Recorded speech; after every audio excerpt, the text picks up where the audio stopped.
So I just filmed my March favorites video, and now I'm gonna film my April favorites video. Um, I will have lots of links in the description. This is mostly going to be music again, but there are two films that I want to talk about a lot, or like I have a lot of things to say about, because one is an old favorite and one is probably a new favorite. I mean, this is my April favorites video, but of the films that I watched this month, last month, these were my two favorites. My next video, I did do a lot of other things in April. There were books that I finished, shows that I finished or caught up on, as well as I rewatched some other films that I'm just like not including here. But they weren't necessarily favorites, but that's still like going to be stuff that I talk about, just not in a favorites video. So I'll have links in the description of music stuff, probably music videos if any of the songs that I talk about have music videos, and my April like playlist on Spotify. I make a playlist every month that is just like everything that I'm listening to for the most part. Pretty much these started off with just like random songs from groups or artists that I was listening to, and it's turned into just like add the entire album, which is basically how I listen to albums anyway, or like songs from artists. I just play albums, not usually like one song or a couple songs from albums. I just let the entire thing play. So that's what my playlists have turned into. Just so, let's start off with an old favorite. An old favorite film. Ratatouille from 2007. This is my favorite Pixar film. I love this movie so much. I don't even know how to talk about it. I've seen this so many times. My brother and I used to watch it like 3 or 4 times a year, which is probably, I feel like that's a lot. That's a lot of times to watch a film in 1 year. And that happened for like 3 years straight. Ratatouille, it's so good. I think this is my favorite Pixar film, although I do really like Meet the Robinsons, which I'm pretty sure is also Pixar. But Ratatouille's first, then Meet the Robinsons. And so, if you don't know what Ratatouille is, you should really watch it.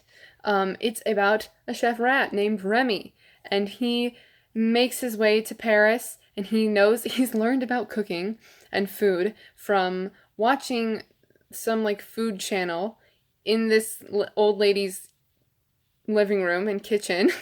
She falls asleep when she turns on the TV, and he watches and learns about French cooking and Gusteau in particular, a French chef who had a very famous restaurant that still exists but has gone down in star ratings and reputation since he died. And he makes his way from the Parisian countryside to the city of Paris and becomes a chef by hiding in Linguini. Yes, his name is a pasta.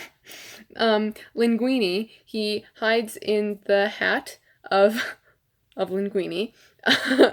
He sits on Linguini's head and hides under the hat and moves Linguini's hair, which controls Linguini's body, because that's how hair works.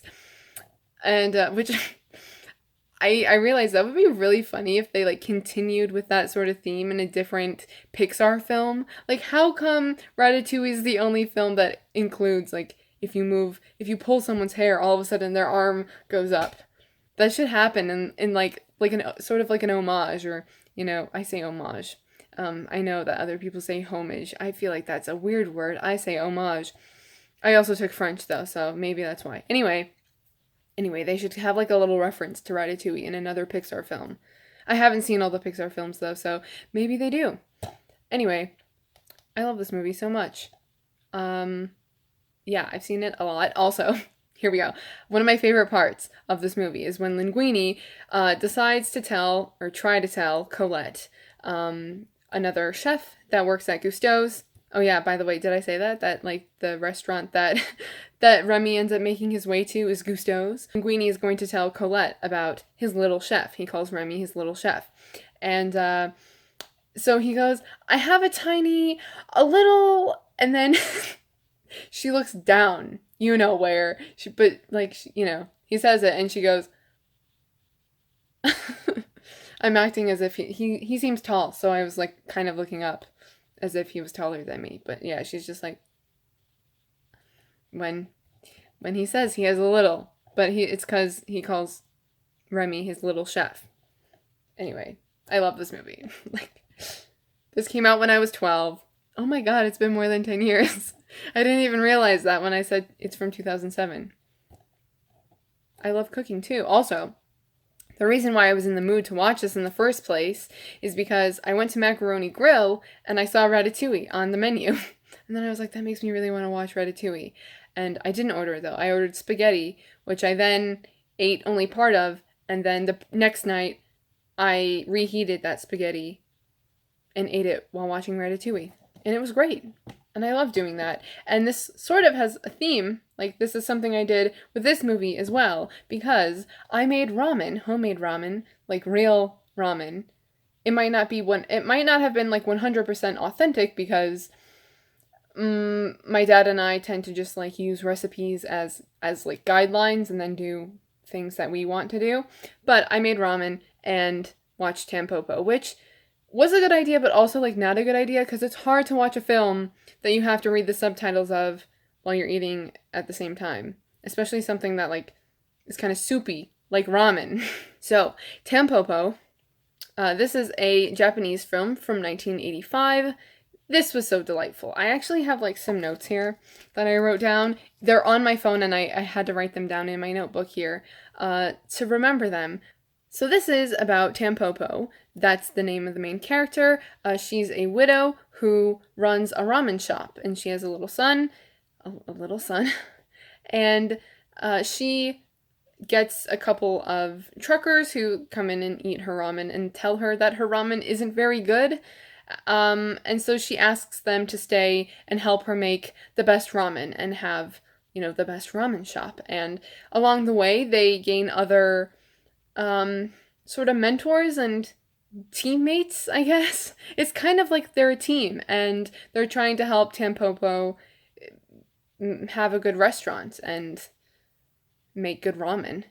And so along the way, they have someone who's like a noodle expert, someone who's like a broth expert, someone who helps her redo the interior and exterior design of her restaurant. And like, it really started off as like a ramen shop and then turned into a ramen restaurant. And it was very delightful, and Tampopo is adorable.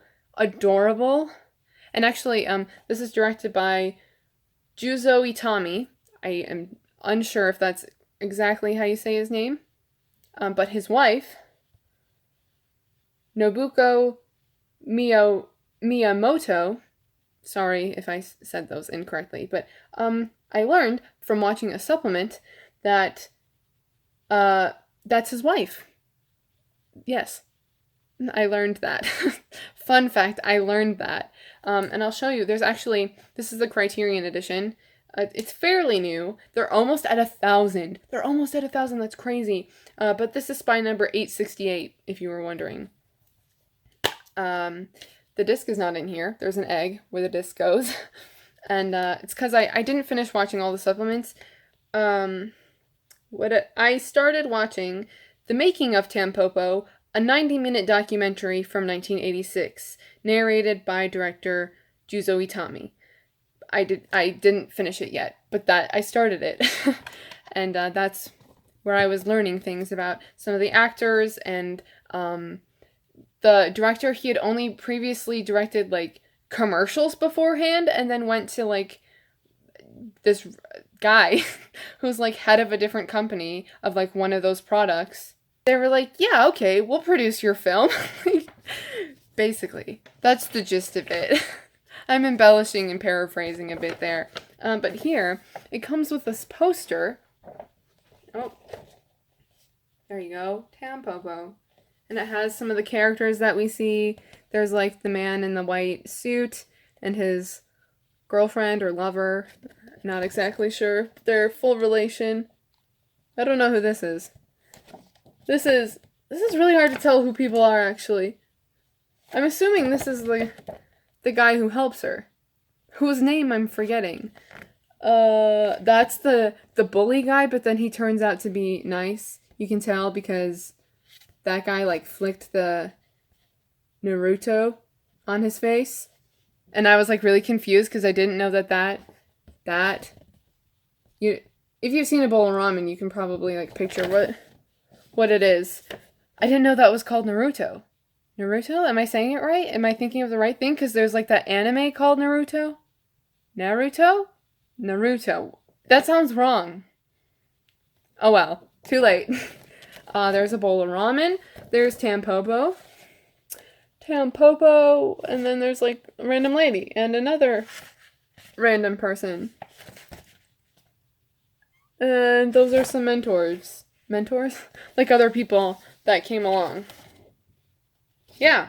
The only thing I don't like about this, you can tell, there's like the essay on the back. I don't like when Criterion does this because I'm never going to put this poster up because there's an essay on the back that I have not read yet that I would like to read. So Tampopo is like easily one of the most delightful films I've ever seen, despite having a sort of like a sensual and romantic undertone. But along with that, there's also the mentor-mentee relationship between Tampopo and the guy whose name I'm forgetting, but like the other main character. I love that everything in this movie surrounds food. Everything in this movie surrounds food. There are a lot of other scenes that we're brought into, which I really like, especially the way that we're brought into them, because some of it is just like we're just following that character and the camera moves along with them, or we're going down a hallway and the main characters have gone out of frame, but we're like continuing down the hallway, or we're continuing to just like pan that wall where after our main characters have like exited the frame. And so that leads us to these sort of vignettes, these other scenes, and all those other scenes have to do with film. They are film. Film.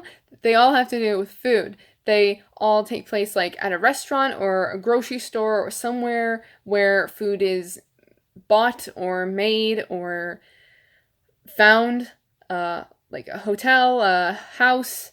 One girl, this like teenager, she's catching oysters at the water, obviously, and at a grocery store. And with some of them, we even come back to characters that we see in previous vignettes. I'll just continue calling them vignettes because as much as the story with Tampopo is part of the story, it doesn't like, I don't think it disrupts the pacing of the film or like the storyline of the film too much, because having these vignettes are just, I don't know, I find them really enjoyable. Especially because they're all just like different in their own way. And I was saying that everything in this film surrounds food, and it's even more true because even a scene that doesn't have food in it, particularly, like, okay, so for example, a character dies, one of these characters that we've met through the vignettes, and his last words are like, I really wanted to have this food with you. Like he's saying this to like his girlfriend. I'm assuming they're boyfriend and girlfriend at least. Yeah, those are his dying words. I like really wanted to cook this and eat it with this, and I wanted to eat that with you. I wanted to make it and eat that with you. Like, that's the last thing you're gonna say? Your dying words, the last words of dying man about food. Something else that actually caught me off guard was that there were scenes that were really suspenseful. In particular, there's a scene that's she's trying to figure out, Tampopo is trying to figure out how to make the best broth, and someone has offered to help her if they meet at a certain time and she has a certain amount of money with her, and it seems like he's taking her to like a back room, and like she starts freaking out because she's like, something doesn't seem right about this, and then the music gets really intense too, which makes you think again, like the way that she's thinking, you're like, oh no, something bad's gonna happen to Tampopo, and it's like nerve-wracking and suspenseful, and I was not expecting that. But then it's just that there's like a back room that one of the pieces of wood like moves a bit, and you can see into this other guy's kitchen, and that's the guy who has like the best broth in town or whatever, and so she sneaks a look through like the hole in the wall to see how he makes the broth.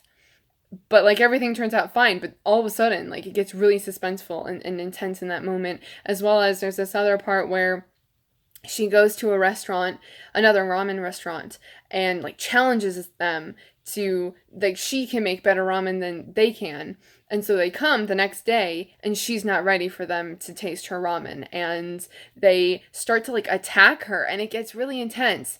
Spoiler, it turns out it's just a dream, but I still wasn't expecting it. Oh, and then like one other scene when the music was intense was at the end of the film, when this is like her final test, and all five of the men who have helped her get this far, trying to create the best, or trying to make the best ramen, and have a better ramen shop, they're all tasting her final product of ramen, basically. And then she's like nervous and it's intense, and then like the music is intense, but then it like slowly just turns like triumphant, and light comes in through the window, and all of a sudden everything's great, and they're congratulating her and she's crying and it's great. It's just, I mean, it seems kind of cheesy, especially with like the light all of a sudden like flooding in through the windows, and it's like really white, in like the walls are white now. I'm pretty sure this is like after the interior design has been changed, but like there are like white curtains and the walls are white, so it's very, it has that like heavenly look that a blank room would have, which seems kind of cheesy when the light starts coming in, but it just works for this film. And I've talked a lot about this, haven't I? I posted on my Instagram like a video of my ramen, and then switching to this case here that I have, and then switching to the main menu of the film.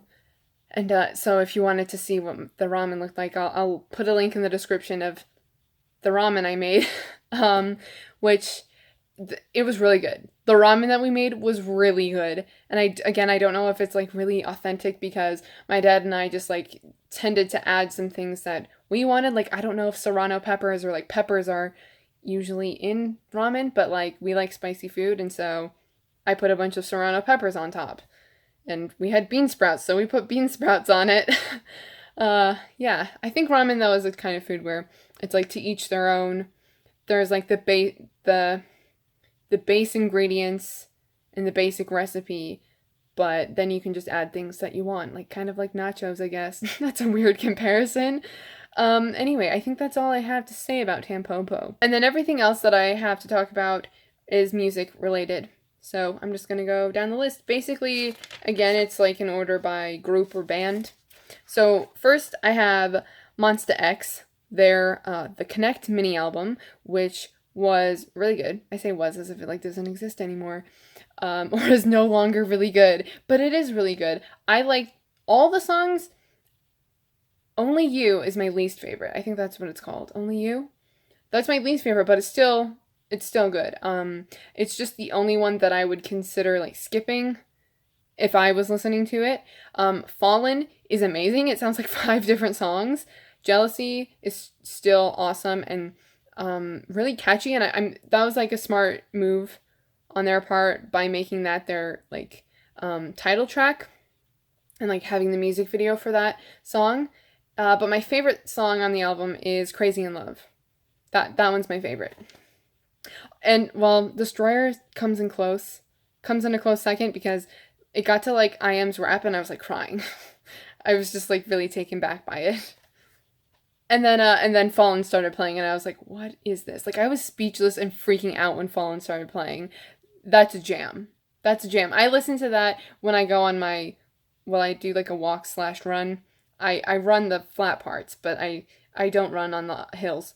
Anyway, next, Stray Kids, their debut album. Mostly I've been listening to Mirror. That's my favorite song on the album. I listened to the other songs a bit, but like Mirror is number 1. And then I've been watching a lot of videos from them, just random things on VLive and on YouTube. And then the Boyz, again, Boyz with a Z. Again, I've been watching, like similarly with Stray Kids, I've been watching videos of them just being ridiculous, basically. Isn't that what most videos are with K-pop groups? Them just being ridiculous? I think so. Had a second mini album come out called The Start. I've been listening to that some. the album isn't necessarily a favorite, but I've been really enjoying watching videos with them. And then Pentagon released another mini album called Positive. Shine is the best. Shine is the best. Oh wait, actually, Shine and Do It For Fun, that's a song that's just the rap unit.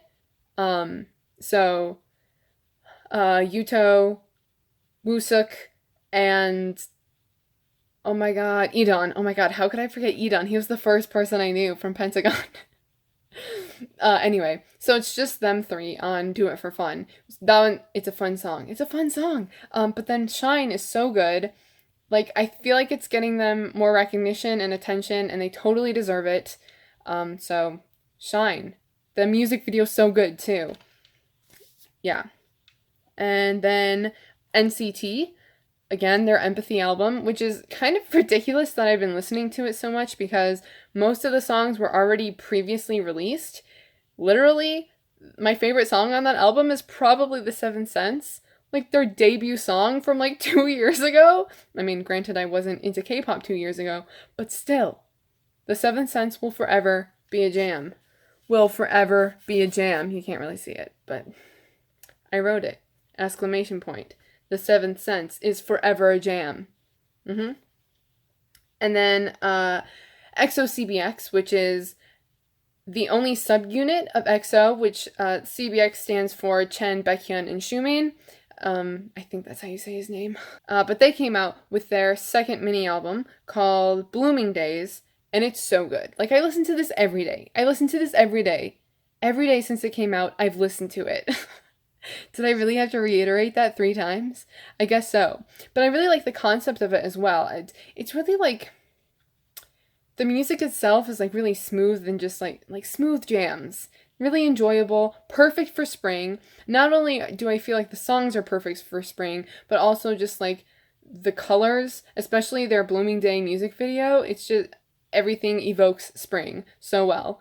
But I like the concept of the album with it having 7 songs, one for every day of the week. My favorite song is the Wednesday song called Sweet Dreams, but also there's like a Korean title, like Korean words as part of the title, but I forgot what that translates to. Something else that's not Sweet Dreams. But the Wednesday song, Sweet Dreams, is my favorite. And then Thursday, that's probably my second favorite. I don't know, they're all really good though. They're all really good. It kind of sounds a little similar once you get to like the last couple of songs. Like the Saturday and Sunday songs, it's like, yeah, I've kind of, like, I feel like I've almost heard this before just from the overall theme and like similar sound throughout the album, but I still think it's really good. And I think it's a lot better than their previous albums because those just have more of like a poppy sound that necessarily like isn't really my thing, but I still enjoy it. Yeah. Oh, also, they were doing a V-Live. They were doing a live show on V-Live every day of the week that their album came out, which was really fun. Oh my god, I have to share the Jenga V-Live. They were playing Jenga and it was really funny. They were, each round they were like doing something different and like trying to get the Jenga pieces to balance in different ways. It was really entertaining, to say the least. And then the last K-pop group I have here is VIXX, V-I-X-X, Scentist. That's so good. Scentist is so good. And I haven't really been a hardcore VIXX fan, like, until now. Eau De Vixx, which I always want to pronounce as Eau De Vixx, because, like, that's how it would be, like, in French. Because, like, Eau De, like, their whole concept for this album, this is their 3rd album. It's one of my favorite things this month, or this past month of April. The whole concept of the album is like perfume and a perfumery, and so the album title is Eau De Vixx, as in like Eau de, like Chanel or something like that, whatever perfumes are called. So they released a music video for the song Scentist, which everyone thought said scientist. Turns out it's Scentist. It's okay, everyone thought it said scientist. That music video is so good. That song is so good. It's probably my favorite on the album. I do also really like Circle, because that one's super catchy. but honestly, the whole album, but like specifically Scentist. And because I haven't been into VIXX as much before, I've been watching videos, getting to know them. I subscribe to like their YouTube channel in particular, and listening to some other songs from previous albums. I have listened to like a handful before, but like 3 songs that I hadn't listened to before that I'm playing all the time are Dynamite, Fantasy, and The Closer, which I'm pretty sure those are all from mini albums that they released, which I think like all go together, or maybe like the music videos go together, I've heard. And they have like the theme of like Greek gods, in the same sense that like with this new album there's like perfume as the concept. Yeah. And then the 2 non-K-pop music stuff is Icy Stars. That is a band. They're like a Warped Tour band. They're actually from where I'm from, which is Michigan. But they're from like Warren, I'm pretty sure. I'm from Troy. Fun fact. Yeah. And they released an acoustic album for their previous album called Treehouse.